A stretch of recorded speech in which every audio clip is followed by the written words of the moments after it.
नमस्कार, आप देख रहे हैं जनता टीवी और मैं हूं आपके साथ मनीषा सिंह। बुलेटिन की शुरुआत करेंगे इस वक्त की बड़ी खबर के साथ। बड़ी खबर, बड़ी जानकारी आ रही है इस वक्त के सामने। इस वक्त का बड़ा अपडेट आपको बता दें। बड़ी खबर, बड़ी जानकारी। सितंबर में विधानसभा का मानसून सत्र शुरू होगा और सितंबर के दूसरे सप्ताह में सत्र हो सकता है आयोजित। संसदीय कार्य मंत्री ने इसको लेकर जानकारी दी है। वही सितंबर में विधानसभा का मानसून सत्र आयोजित होता हुआ नजर आएगा और सितंबर के दूसरे सप्ताह में सत्र शुरू हो सकता है।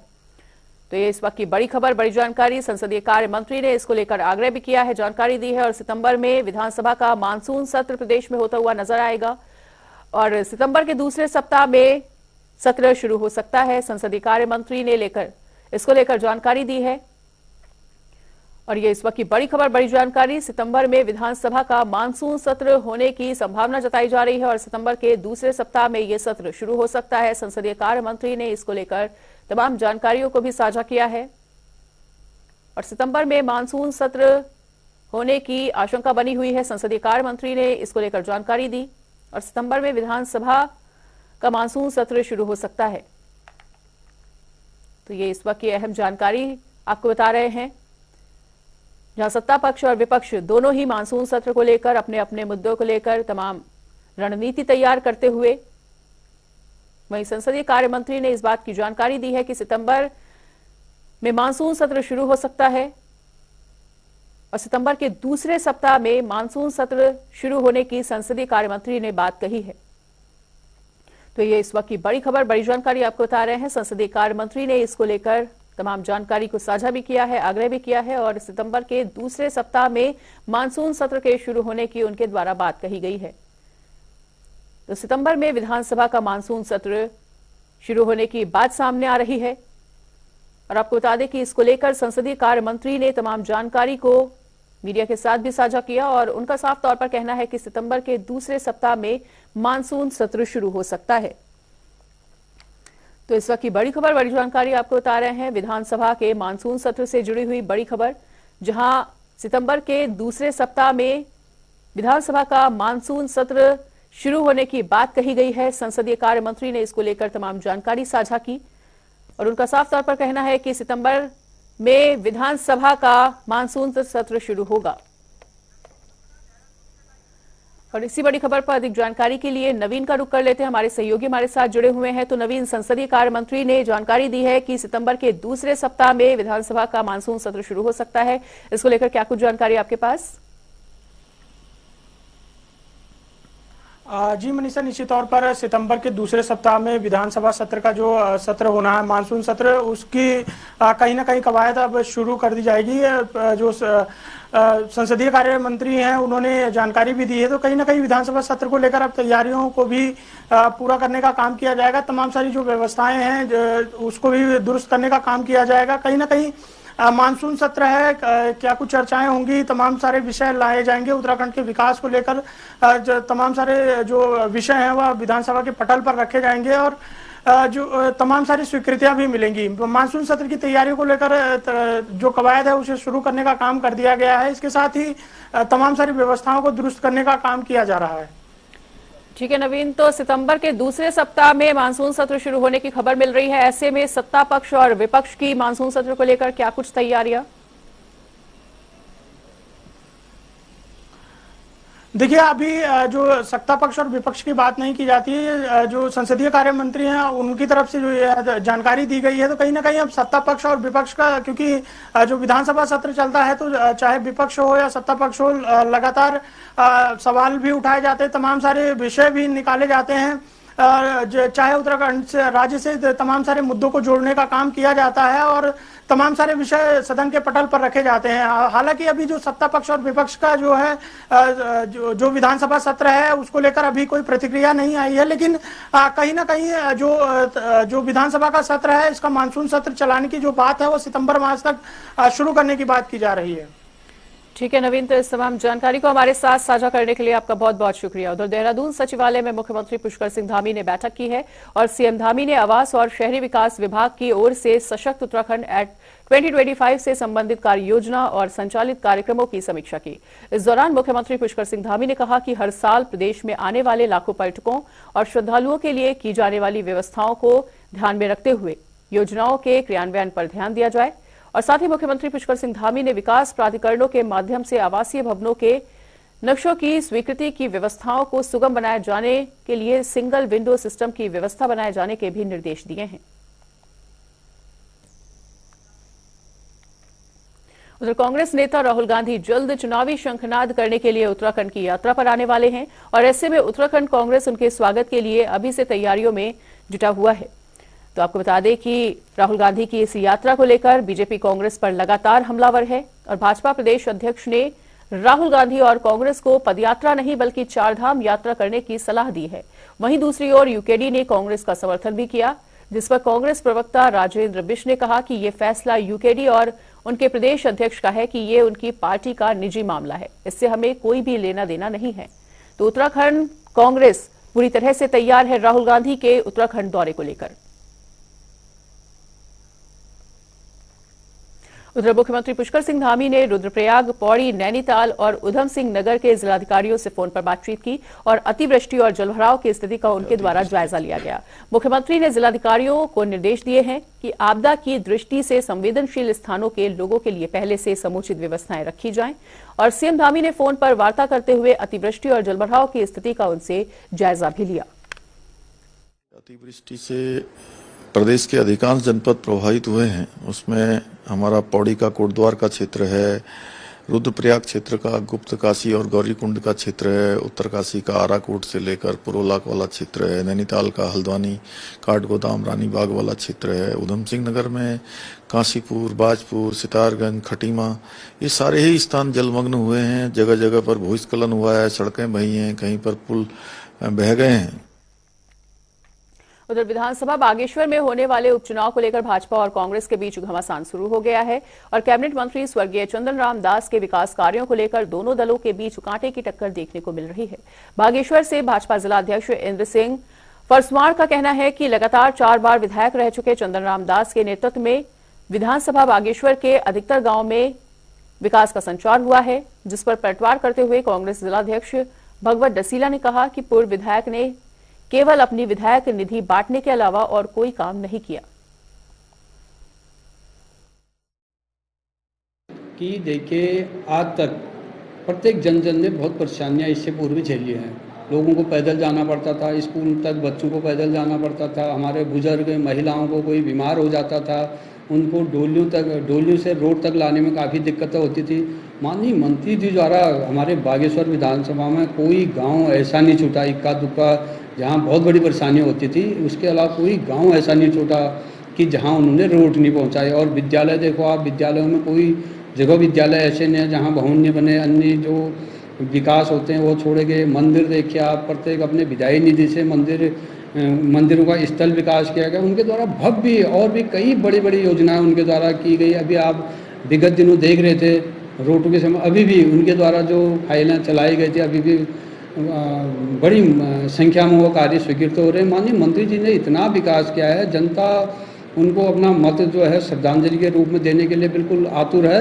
आप देखेंगे एक बहुत चंपावत की तरह बड़े अंतर से हम जीतेंगे। जी तीसरे बार चौथी बार के विधायक रहे, लेकिन बागेश्वर जनपद में मात्र उन्होंने विधायक निधि बांटने के अलावा कोई बड़ा काम नहीं किया। जैसे कि आपने देखा है कि बागेश्वर के अंदर में जिला जजी है, कलेक्ट्रेट है, या यहाँ के हॉस्पिटल हैं, या यहाँ के स्कूलों का जीर्णोद्धार करना है, यहाँ के स्कूलों का उच्चीकरण करना है, या तमाम जो जितने भी विकास कार्य हुए मात्र केवल कांग्रेस के शासन में हुए हैं। और भारतीय जनता पार्टी के शासनकाल में कोई भी अगर काम हुआ है तो वो आप कहीं पर कोई भी डिबेट करा सकते हैं। हम उनसे पूछना चाहेंगे कि आपके द्वारा कौन सा काम कराया गया है। एक मंदिर बनाना और मूर्ति बनाना कोई विकास कार्य नहीं होता है।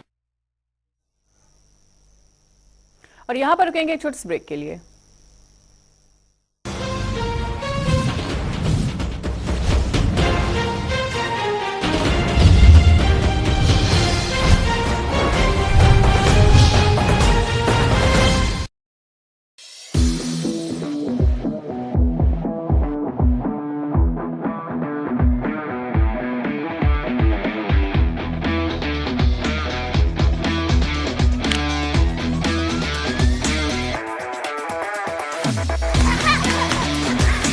मैं चाहना कि खिडारी ਜਿਹੜੇ ਨੇ ਜਦੋਂ ਖੇਡ ਰਹੇ ਹੋਣ ਉਹਨਾਂ ਨੂੰ ਕੋਈ ਘਰ ਦੀ ਚਿੰਤਾ ਨਾ ਹੋਵੇ, ਉਹਨਾਂ ਨੂੰ ਆਪਣੇ ਪਰਿਵਾਰ ਦੀ ਆਰਥਿਕਤਾ ਦੀ ਚਿੰਤਾ ਨਾ ਹੋਵੇ, ਤਾਂ ਉਹ ਵਧੀਆ ਖੇਡਣਗੇ।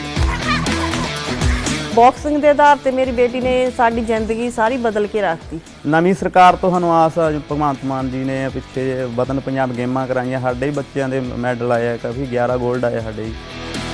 ਭਗਵੰਤ ਮਾਨ ਜੀ ਵੀ ਸਪੋਰਟਸ 'ਚ ਵਧੀਆ ਰੁਚੀ ਰੱਖਦੇ, ਜਿਵੇਂ ਉਹ ਖੁਦ ਵੀ ਵਾਲੀਬਾਲ ਦੇ ਪਲੇਅਰ ਰਹੇ ਹਨ। ਸਾਨੂੰ ਆਸ ਆ ਵੀ ਉਹ ਪਲੇਅਰਾਂ ਦੀ ਉਹ ਸਥਿਤੀ ਨੂੰ ਜਾਣਦੇ ਆ ਵੀ ਕਿਵੇਂ ਇੱਕ ਨੋਰਮਲ ਘਰ 'ਚੋਂ ਉੱਠ ਕੇ ਬੰਦਾ ਗੇਮ 'ਚ ਆਉਂਦਾ, ਗਰੋ ਕਰਦਾ।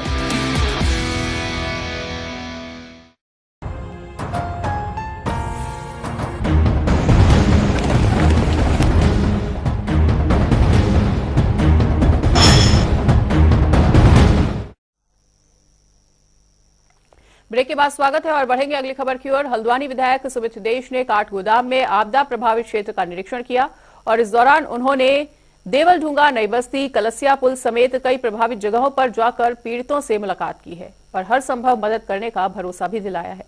वहीं उन्होंने राज्य सरकार से आपदा पीड़ितों को उचित मुआवजा दिए जाने की अपील की है और साथ ही उन्होंने क्या कुछ कहा वो भी सुनिए। भारी भारी नुकसान हुआ और ऐसे गरीब लोग हैं, कई लोगों के घर परिवारों में शादी ब्याह थे, जिनके जेवर जवाहरात, किसी के इलाज के लिए किसी ने पैसे रखे हुए थे, वो भी सब बह गए, मकान बह गए, लोगों के मकानों में मलबा आ गया, बहुत माली नुकसान हुआ है। लेकिन ये कलयुग का राज है, अंधा राज है कि माना कैसे है कि नजूल वासी जो सबसे गरीब जनता है इस प्रदेश की, अगर उसके घर में आपदा आ जाए तो मानक नहीं है। 5,000 का चेक फिलहाल पकड़ा दिया गया प्रशासन की तरफ से। मैं मुख्यमंत्री जी के माध्यम से, आपके माध्यम से माननीय मुख्यमंत्री जी से आग्रह करता हूं कि जिन जिन के मकान बहे हैं उनको 5-5 लाख रुपए की धनराशि तुरंत अब मुक्त वो कराएं।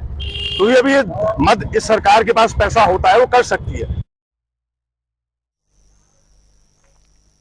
उधर प्रदेश भर में भारी बारिश के चलते आपदा की स्थिति बन चुकी है और पिछले 24 घंटे में हुई बारिश से सभी इलाके पूरी तरह से जलमग्न हो चुके हैं। ऐसे में मौसम विभाग ने 4 जिलों में भारी बारिश का रेड अलर्ट घोषित कर दिया है और मौसम विभाग के निदेशक विक्रम सिंह ने जानकारी देते हुए बताया कि उत्तराखंड में 12 अगस्त तक रेड अलर्ट जारी रहेगा।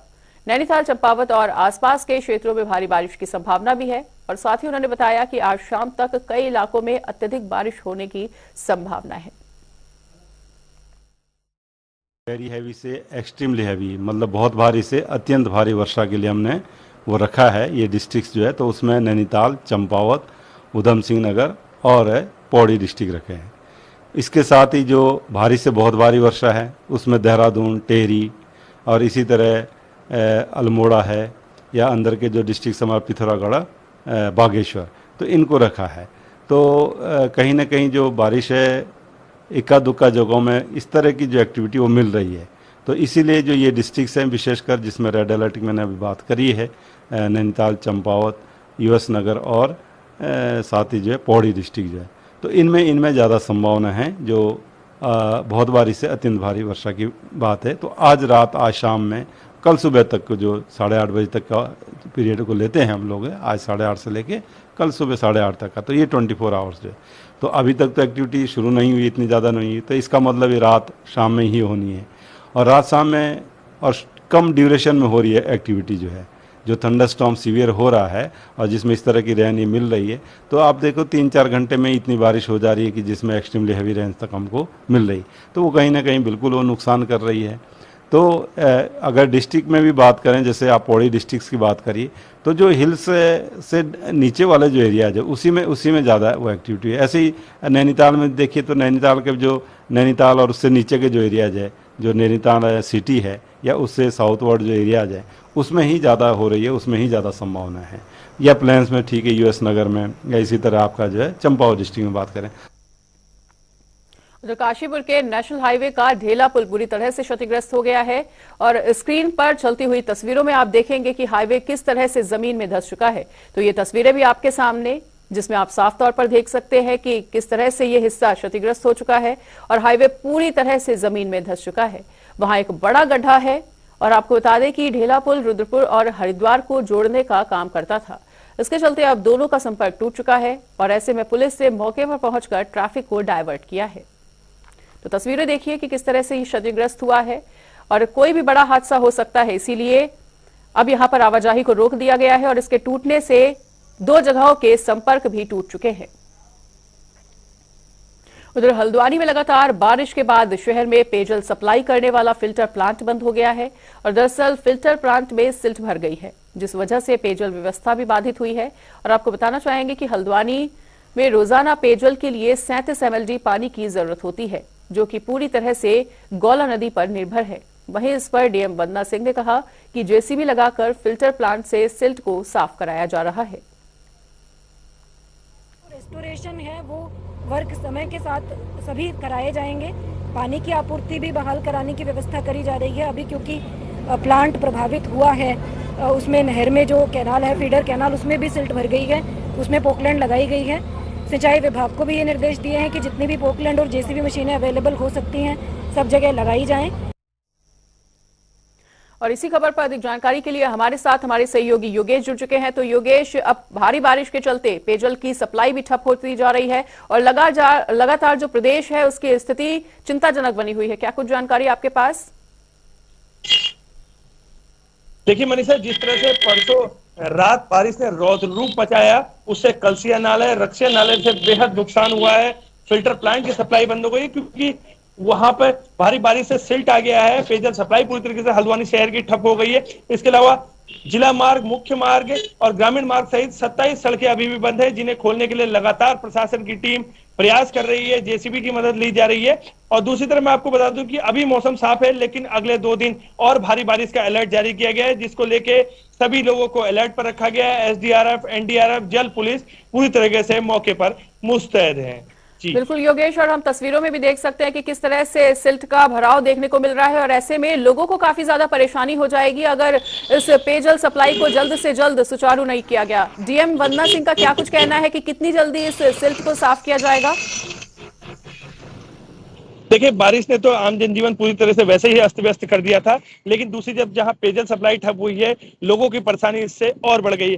हालांकि जो प्रशासन है उसका कहना है कि पेयजल संस्थान जो टैंकरों के माध्यम से पेयजल आपूर्ति करा रहा है, लेकिन उस तरह से आपूर्ति नहीं हो पा रही जिस तरह से लोगों को पेयजल की रोजाना की जरूरतें होती हैं। हालांकि जो फिल्टर प्लांट है उसकी सफाई कराई जा रही है और उम्मीद जताई जा रही है कि आज शाम तक पेयजल आपूर्ति पूरी तरीके से सुचारू हो जाएगी। जी बिल्कुल योगेश, ये भी जानना चाहेंगे कि वेदर को लेकर आपके पास अन्य क्या कुछ अपडेट है और बाकी जगहों पर किस तरह का हाल देखने को मिल रहा है प्रदेश में?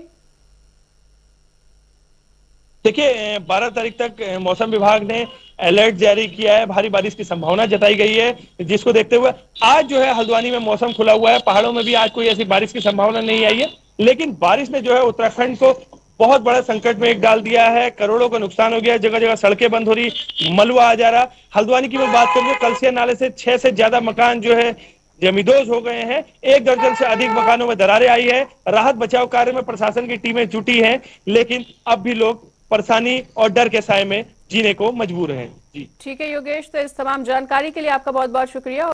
उधर मणिपुर में महिलाओं के साथ हुई हिंसा को लेकर पूरे देश में रोष का माहौल बना हुआ है और इसको लेकर हरिद्वार में भी भीम आर्मी कार्यकर्ताओं ने प्रदर्शन कर एडीएम को महामहिम राष्ट्रपति के नाम ज्ञापन सौंपा। भीम आर्मी संगठन के जिलाध्यक्ष दीपक रविदासिया ने कहा है कि हमने एडीएम को राष्ट्रपति के नाम एक ज्ञापन सौंपा और हमारी मांग है कि मणिपुर के लिए प्रशासन जल्द से जल्द उचित कदम उठाए और इसके साथ ही उन्होंने प्रशासन को चेतावनी भी दी है।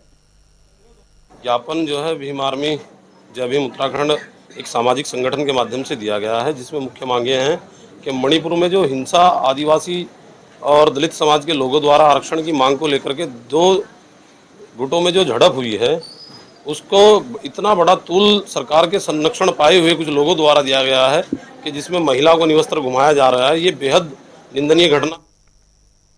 वहीं उत्तराखंड राज्य सचिवालय के अधिकारी अब से एक ही सरकारी वाहन का इस्तेमाल कर सकेंगे और आपको बता दें कि राज्य संपत्ति विभाग ने 2 सरकारी वाहनों के इस्तेमाल करने पर रोक लगा दी है, जिस आदेश के बाद सभी सरकारी कर्मचारियों को यह आदेश जारी कर दिया गया है और आदेश के अनुसार शासन स्तर पर तैनात अधिकारी के पास 1 से ज्यादा पद होने के बावजूद भी अब एक ही सरकारी वाहन उपलब्ध करवाया जाएगा। मुख्यमंत्री जी को दिल से आभार व्यक्त करता हूं और धन्यवाद ज्ञापित करना चाहूंगा कि कम से कम माननीय मुख्यमंत्री जी ने एक सख्त कदम उठाया है कि अधिकारियों पे जो मिसयूज गाड़ियों का इस्तेमाल होता है उसमें तत्काल प्रभाव से रोक लगा दी गई और ऐसे ही सभी जगह होनी चाहिए। चाहे मंत्रीगण भी है, मंत्रीगण को भी जब सरकारी गाड़ी मिलती है उसी का इस्तेमाल होना चाहिए, न कि विभागीय गाड़ियां भी फिर उनको दी जाए। ये इसमें भी रोक होनी चाहिए। ये कानून एक जैसा होना चाहिए। वो कर रहे हैं मुख्यमंत्री जी, मैं बधाई देता हूं और उनको बार बार धन्यवाद ज्ञापित करना चाहूंगा कि ये सख्त निर्णय आपने अगर लिया है, इसके लिए बहुत बहुत जनता आपका आभार व्यक्त करेगी और आपको धन्यवाद देती है। हरिद्वार की हर की पौड़ी पर कॉरिडोर बनाया जाएगा, जिसको लेकर शासन और प्रशासन ने तैयारियां भी शुरू कर दी हैं। इसको लेकर हरिद्वार रुड़की विकास प्राधिकरण के उपाध्यक्ष अंशुल सिंह ने कहा कि हरिद्वार हर की पौड़ी कॉरिडोर एक बड़ी योजना है, जिसे 3000 करोड़ की लागत से तैयार किया जाएगा। आपको बताना चाहेंगे कि सरकार की तरफ से कॉरिडोर का प्रस्ताव पास किया जा चुका है, जिसे 2027 से पहले पूरा कर लिया जाएगा।